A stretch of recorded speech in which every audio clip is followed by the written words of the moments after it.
टेरी वहां कैसे पहुंच गया, बहरहाल कराओ बात। चीफ ब्रोस ने तेज तेज लहजे में कहा।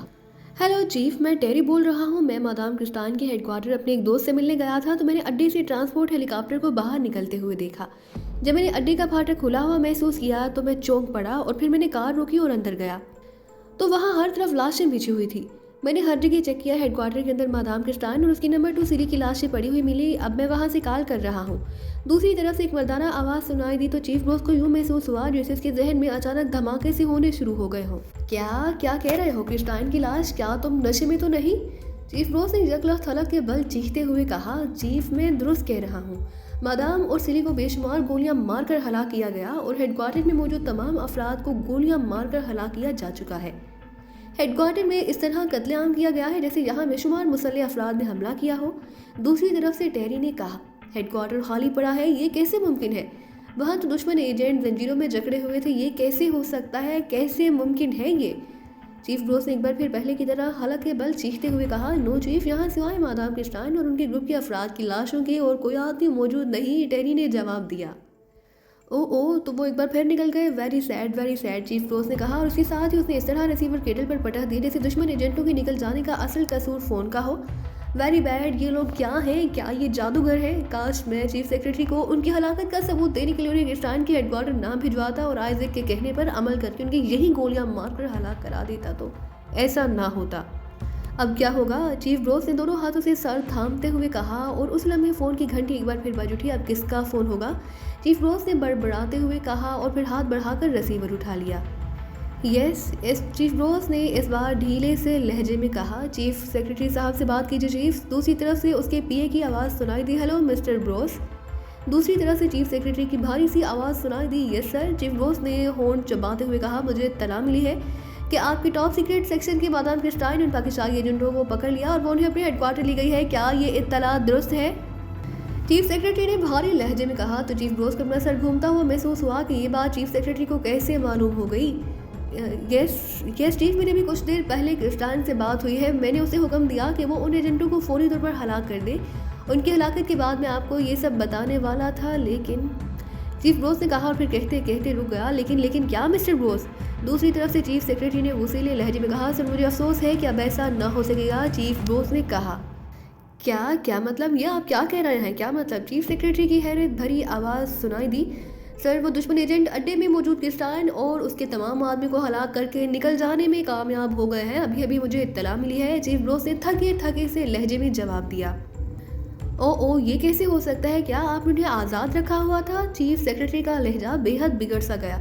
वो जंजीरों में जकड़े हुए थे, लेकिन ना जाने वो जादूगर है या शोबदाबाज के इसके बावजूद ना सिर्फ आज़ाद हो गए बल्कि मेरे आदमी को हलाक करके निकल जाने में कामयाब भी हो गए हैं। चीफ ब्रोस ने कहा, ऐसा आपकी गफलत से हुआ है मिस्टर ब्रोस और इसके लिए आपको बहरहाल जवाबदेह होना पड़ेगा। दूसरी तरफ से इंतहाई वसीले लहजे में कहा गया और उसके साथ ही राब्ता खत्म हो गया। तो चीफ ब्रोस ने एक तवील सांस लेते हुए रिसीवर रख दिया। जाहिर है अब वो क्या कर सकता था।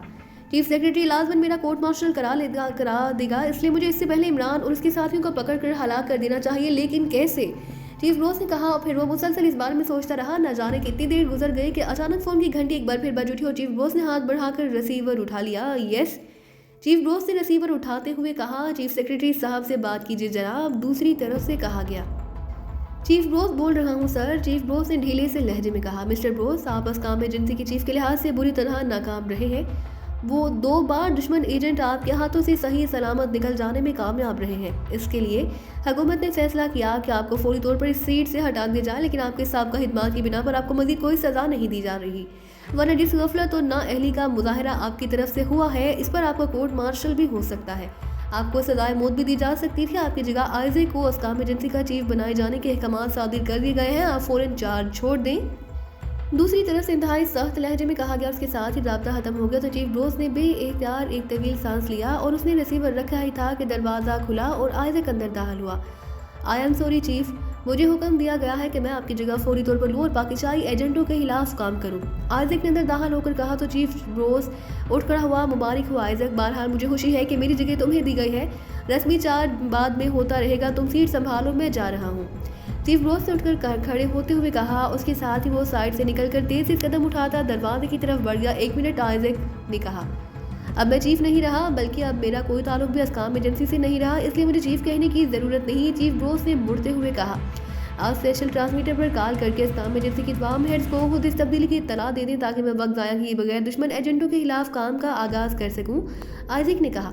ठीक है, आओ ऑपरेशन रूम में, चीफ ब्रोस ने कहा और तेजी से कदम उठाता एक बार फिर दरवाजे की तरफ बढ़ गया, जबकि आइजैक खामोशी से उसके पीछे चलता हुआ ऑफिस से बाहर आ गया।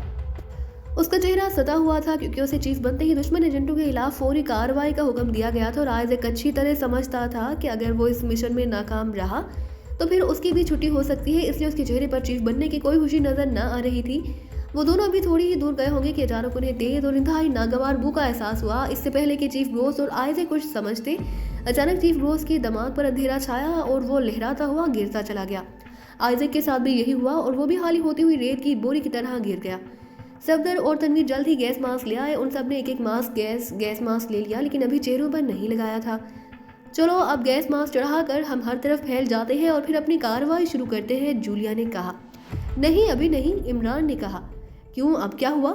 जूलिया ने कहा। बाकी साथी भी चौंक कर उसकी तरफ देखने लगे। हम गैस कैप्सूल फायर करके पहाड़ियों पर मौजूद हेडक्वार्टर और लेबॉर्टरी में मौजूद अफराद को बेहोश कर सकते हैं, लेकिन उन अफराद को नहीं जो हेलीकॉप्टरों में मौजूद है। वो हेलीकॉप्टर फिजा में है जो पूरे इलाके की निगरानी कर रहे हैं, इमरान ने कहा। तो उन सब ने बेएहतियात होड़ बीच लिए, तो फिर पहले हमें उन हेलीकॉप्टरों को निशाना बनाना होगा, उन्हें गिराने के बाद ही हम हर तरफ गैस का फैलाएंगे, तनवीर ने कहा। हाँ, इन हेलीकॉप्टरों का गिराया जाना जरूरी है, वरना ये ट्रांसमीटर कॉल करके मजीद नफरी मंगवा लेंगे, फिर हमारा यहाँ से जिंदा सलामत निकलना नामुमकिन होगा, इमरान ने कहा।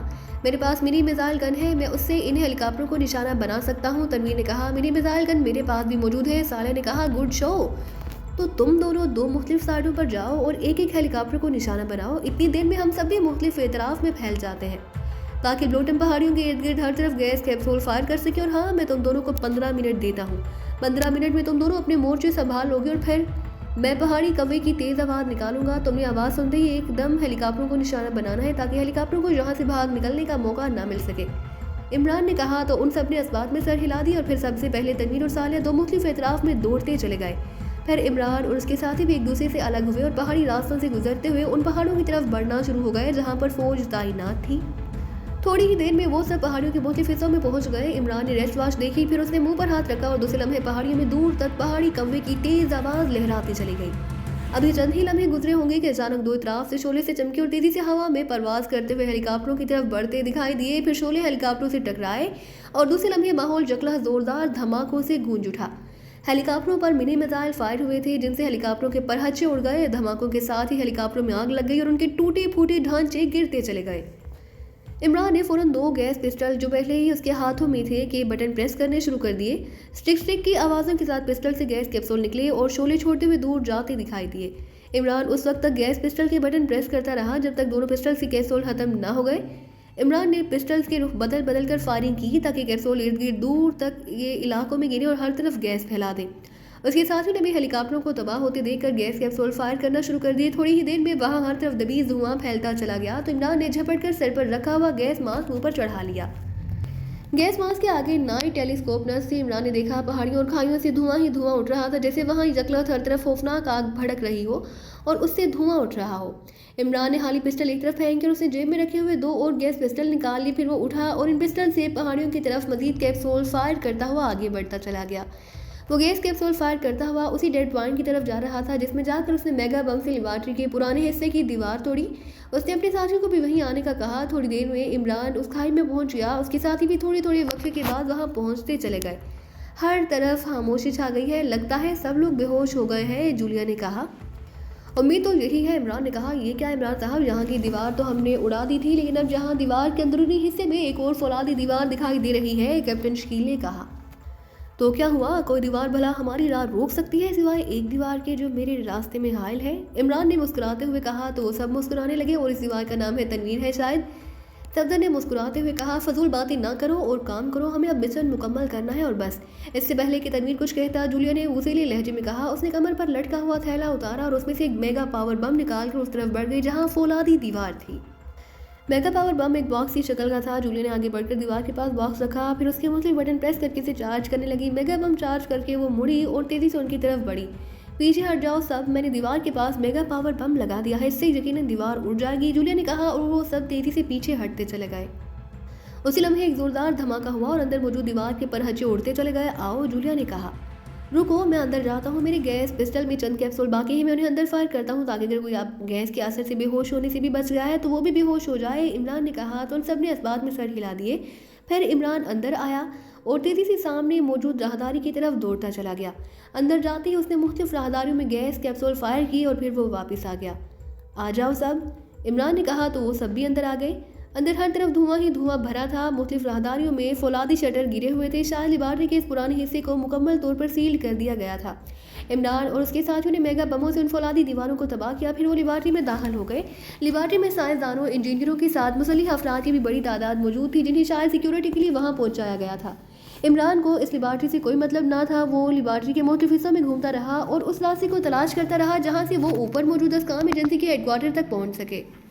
फिर उसे थोड़ी सी तलाश के बाद एक खुफिया लिफ्ट मिल गई। उसने दीवार के साथ देकर उस पर हाथ फेरा तो उसे एक जगह उभार सा महसूस हुआ। उसने उभार को प्रेस किया तो दीवार दो मुख्तलिफ हिस्सों में फट गई और एक लिफ्ट तेजी से आकर रुक गई। इमरान ने अपने साथियों को बुलाया। फिर वो सब लिफ्ट में सवार हो गए। इमरान ने पैनल का बटन प्रेस किया तो दरवाज़ा बंद हुआ और लिफ्ट तेज़ी से ऊपर उठती चली गई, जिससे इमरान को इत्मीनान हो गया कि लिफ्ट ऊपर हेडक्वार्टर की तरफ जा रही है। और फिर लिफ्ट रुकी और दरवाज़ा खुला तो उन्हें सामने एक हाल दिखाई दिया। हाल में धुआं मौजूद था और वहाँ बेशुमार अफराद बेहोश पड़े थे। ये अस्काम एजेंसी का हेडक्वार्टर है। हर तरफ फैल जाओ और चीफ ब्रोस को तलाश करो, वो यही है और फार्मूले तक हम उसकी मदद से ही पहुँचेंगे, इमरान ने कहा। लेकिन चीफ ब्रोस ने तो बताया था कि उसने फार्मूला नीचे लिबार्ट्री में भेज दिया है, सफदर ने कहा। ओह हाँ, फिर हमें यहाँ आने की बजाय वापस लिबार्ट्री में जाना चाहिए। फार्मूला कहाँ है, ये लिबार्ट्री का कोई साइंसदान ही हमें बता सकता है, इमरान ने कहा। वो सब एक बार फिर लिफ्ट में सवार हुए और वापस लिबार्ट्री में पहुंच गए।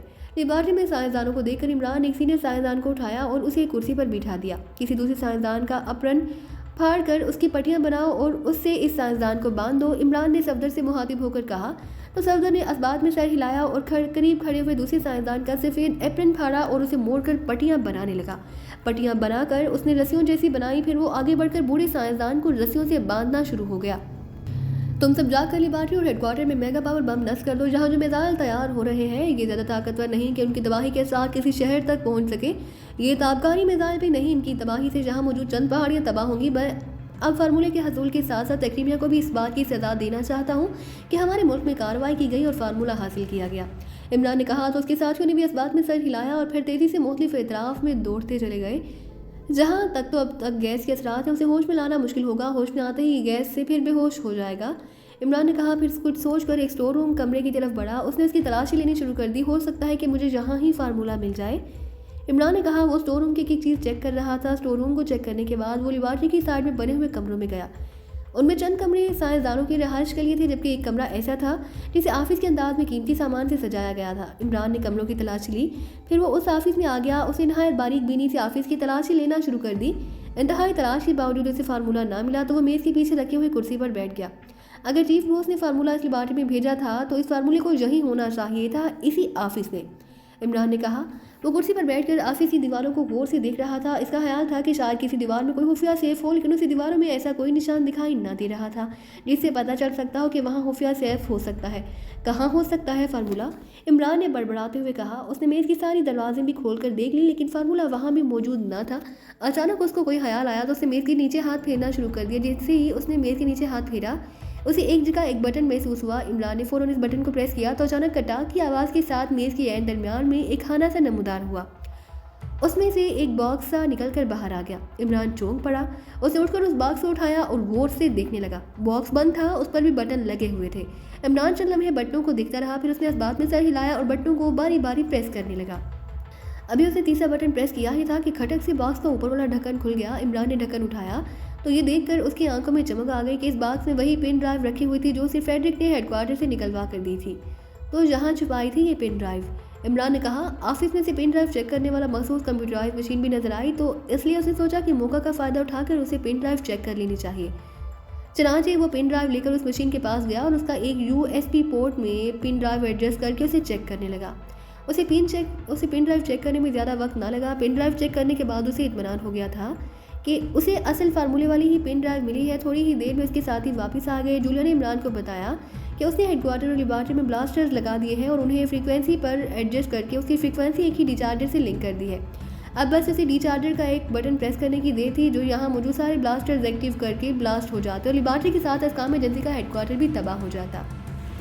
मुझे भी फार्मूला मिल गया है, अब हमें जहां से निकल जाना चाहिए, इमरान ने कहा तो उन सब ने इस बात में सर हिला दिया। वो सब उन्हीं रास्तों से गुजरते हुए उस खाई में पहुंच गए जहां से वो अंदर दाखिल हुए थे। खाई से निकलकर वो बाहर आए, फिर वो इस तरफ बढ़ते चले गए जहां उन्होंने हेलीकॉप्टर छोड़ा था। अभी वो कुछ ही देर गए थे कि अचानक एक तरफ से मशीन गन गिरी और इमरान को अपने इर्द गिर्द से बेशुमार गोलियां गुजरती हुई महसूस हुई। वो फौरन ज़मीन पर गिर गया, लेकिन उसके साथियों को शायद देर हो चुकी थी, क्योंकि जैसे ही वो नीचे गिरा उसने जूलिया और सालिया की तेज चीखने की आवाज़ें सुनी। इमरान साहब, जूलिया और सालिया हिट हो गई हैं, सफदर की चीखती हुई आवाज़ सुनाई दी। इमरान ने नीचे गिरते ही करवट बदली और उस चट्टान की तरफ फायरिंग करनी शुरू कर दी जिस तरफ से उन पर फायरिंग की गई। दूसरे लम्हे एक तेज चीख सुनाई दी, फिर उन्होंने एक आदमी को उछलकर चट्टान से नीचे गिरते देखा। उस आदमी के चेहरे पर गैस मास्क था, शायद उसने पहले से ही किसी वजह से गैस मास्क पहन रखा था, इसलिए उस पर वहाँ फैलाई जाने वाली गैस का असर न हुआ था और वो इतनी देर जहाँ ही छुपा हुआ था ताकि ये लोग जैसे ही इस तरफ आए ये उन पर फायरिंग कर सके, और उसने ऐसा ही किया। इसके बस के नतीजे में जूलिया और सालिया हिट हो गई। इर्द गिर्द फैल जाओ और हर जगह चेक करो, हो सकता है कि जहाँ और लोग भी मौजूद हों, जो भी दिखाई दे उसे गोलियों से उड़ा देना, मैं इन दोनों को देखता हूँ, इमरान ने तेज आवाज़ में कहा और उठकर तेज़ी से ज़मीन पर गिरी हुई सालिया और जूलिया की तरफ दौड़ा। उसके साथ ही मशीन गन लिए तेज़ी से चट्टानों की तरफ दौड़ते चले गए। इमरान ने देखा जूलिया को 2 गोलियां लगी थी, एक उसके दाएं कंधे पर और दूसरा उसकी गर्दन को रगड़ खाती हुई गुजर गई। गर्दन पर जख्म था जिससे तेज़ी से खून बह रहा था। इमरान ने फ़ौरन जूलिया के खून से गीली मिट्टी उठाई और उसे जूलिया की गर्दन के जख्म पर लगाना शुरू कर दिया। फिर उसने अपनी कमीज़ का दामन फाड़ कर उसकी पट्टी बनाई और उसे जूलिया की गर्दन पर बांधने लगा। जूलिया के कांधे में घुसने वाली गोली का तो वो फौरी तौर पर नहीं निकाल सकता था, लेकिन जख्म से खून रोकने के लिए उसने जूलिया के कांधे पर भी गीली मिट्टी लगा दी। फिर वो सालिया की तरफ बढ़ा। सालिया की टांग में गोली लगी थी, वो होश में थी और उसने इमरान को जूलिया के खून से होने वाली गीली मिट्टी लगाती देखकर खुद ही अपने खून से भीगी हुई मिट्टी लगानी शुरू कर दी। तुम ठीक हो? इमरान ने पूछा। हाँ इमरान साहब और मिस जूलिया, साले ने परेशानी के आलम भी कहा। वो भी ठीक है, लेकिन तुम दोनों को तबाही इमदाद मिलना बेहद ज़रूरी है। तुम खुद को संभालो, मैं वापस हेडक्वार्टर में जाता हूँ, वहाँ मेडिकल बॉक्स मौजूद है, वो जाकर मुझे लाना होगा, इमरान ने कहा। मगर सालिया ने कुछ कहना चाहा, लेकिन इमरान ने उसकी बात अनसुनी करते हुए इधर उधर देखा। फिर वो बिजली की सी तेज़ी से खाई की तरफ दौड़ता चला गया। 15 मिनट बाद वो वापस आया तो उसके हाथ में मेडिकल बॉक्स था। उसने मेडिकल बॉक्स लाकर सालिया को दे दिया। तुम अपनी मरहम पट्टी कर सकती हो, इसलिए जल्दी कर लो, इसके बाद तुम्हें जूलिया की भी मरहम पट्टी करनी है, इमरान ने कहा। तो सालिया ने इस बात में सर हिला दिया। उसी लम्हे उसे दूर से फायरिंग और धमाकों की आवाज़ें सुनाई देने लगी। धमाकों और फायरिंग की आवाज़ें सुनकर इमरान ने बेएहतियात होंठ भींच लिए। उसने और उसके साथियों ने हर तरफ बेहोशी की गैस फैलाई थी और उनके ख्याल के मुताबिक वहाँ मौजूद तमाम अफराद को बेहोश हो जाना चाहिए था, लेकिन फायरिंग और धमाकों की आवाज़ से लग रहा था कि कुछ लोग बेहोश होने से बच गए हैं और उसके साथियों के साथ यकीनन उनकी मतभेड़ हो गई है। मैं जूलिया को उठाकर एक चट्टान की आड़ में डाल देता हूँ, तुम्हें भी उसके पास छोड़ देता हूँ, तुम वहाँ आराम से अपनी और जूलिया की मरहम पट्टी कर लेना, बाकी इलाज हम शहर जाकर कर लेंगे, मैं अपने साथियों की मदद के लिए जा रहा हूँ, इमरान ने कहा। तो सालिया ने इस बात में सर हिला दिया। इमरान ने जूलिया के कांधों से पकड़ा और उसे खींचता हुआ एक चट्टान के पास ले आया। फिर उसने सालिया का हाथ पकड़कर उसे उठने में मदद दी और उसे भी उस चट्टान तक ले आया। मशीन पिस्टल तुम्हारे पास है, अपना और जूलिया का ख्याल रखना, मैं जल्द ही जूलिया समेत वापस आ जाऊंगा, इमरान ने कहा। तो सालिया ने इस बात में सर हिला दी और इमरान मशीन पिस्टल लिए तेज़ी से उस तरफ दौड़ता चला गया जिस तरफ से उसी फायरिंग की आवाज़ें सुनाई दे रही थी। फायरिंग के साथ साथ धमाकों की आवाज़ें भी सुनाई दे रही थी। यूँ महसूस हो रहा था जैसे 2 ग्रुप्स के दरमियान खौफनाक जंग शुरू हो गई हो और इमरान समझ गया कि पहाड़ियों पर मौजूद आदमियों ने उन्हें घेर लिया होगा। वो तेज़ी से दौड़ता हुआ जब उस पहाड़ी पर पहुंचा जहां फायरिंग हो रही थी तो उस मंजर पर वाजे हो गया उसके साथी फैलकर फायरिंग कर रहे थे, जबकि उन पर एक तरफ से फायरिंग हो रही थी। सफदर, तनवीर, कैप्टन शकील, मैं इमरान हूँ, इमरान ने चीख कर कहा और उसकी आवाज़ फायरिंग के दरमियान गूंज उठी, चूँकि वो आदमी के हुक्म में आकर और फैलकर फायरिंग कर रहे थे। इसलिए चंद ही लम्हों बाद उन्होंने उन्हें मार गिराया और पहाड़ियों में होने वाली फायरिंग रुक गई। मैं आ रहा हूँ, फायरिंग रोक दो, इमरान ने पाकिस्तानी ज़ुबान में चीख कर कहा। तो फायरिंग रुक गई और इमरान ओर से निकलकर तेज़ी से दौड़ता हुआ आगे बढ़ गया। इमरान साहब, यहाँ 10 अफराद थे, सब दूसरे रास्ते से जीपों में आए थे, ये शायद यहाँ दूर कहीं राउंड लगाने गए हुए थे, इसलिए गैस से बच गए थे और फिर जहाँ धुआं देकर उन्होंने गैस मास्क पहन लिए जो उनके पास यकीनन पहले से मौजूद थे। ये इस जगह सर्च कर रहे थे, हमें देखते ही हम पर उन्होंने फायरिंग करना शुरू कर दी। हमने भी उन पर जवाबी फायरिंग की, लेकिन ये चट्टानों की आड़ में थे। उन्होंने हम पर भी बम बरसाए, लेकिन अल्लाह का शुक्र है कि हम बच गए, सफदर ने कहा। शुक्र है, उनमें से सिर्फ एक आदमी खाई के पास आया और उसी ने फायरिंग की थी, जिसके नतीजे में जूलिया और सालिया को गोलियां लगी थी। अगर ये सारे अफराद वहाँ आकर एक साथ हम पर गोलियां की बौछार कर देते तो शायद हम सब हिट होकर आलम बाला में पहुँच चुके होते, इमरान ने मुस्कुराते हुए कहा। मिस जूलिया और सालिया ठीक है, सफदर ने बेचैनी से कहा। ये बेचैनी जूलिया के लिए है या फिर सालिया के लिए, इमरान ने मुस्कुराते हुए कहा। दोनों के लिए, सफदर ने फ़ौरन कहा। तो फिक्र की कोई बात नहीं, दोनों जिंदा है। अलबत्ता जूलिया बेहोश है जबकि सालिया होश में है। मैंने हेडक्वार्टर से उसे मेडिकल बॉक्स लाकर दे दिया है। वो अपनी और जूलिया की मरहम पट्टी कर रही है। उनका प्रॉपर इलाज शहर जाकर ही किया जा सकता है, इमरान ने कहा। जहां अब सुकून है, अगर तुम कहो तो मैं जाकर वो ट्रांसपोर्ट हेलीकॉप्टर ले आऊं, तनवीर ने कहा। हाँ जाओ जल्दी, इससे पहले कि कोई और टीम जहां आ जाए, हमें जहां से निकलना होगा, इमरान ने कहा। तो तनवीर ने असबाब में सर हिलाया और तेजी से एक तरफ दौड़ता चला गया।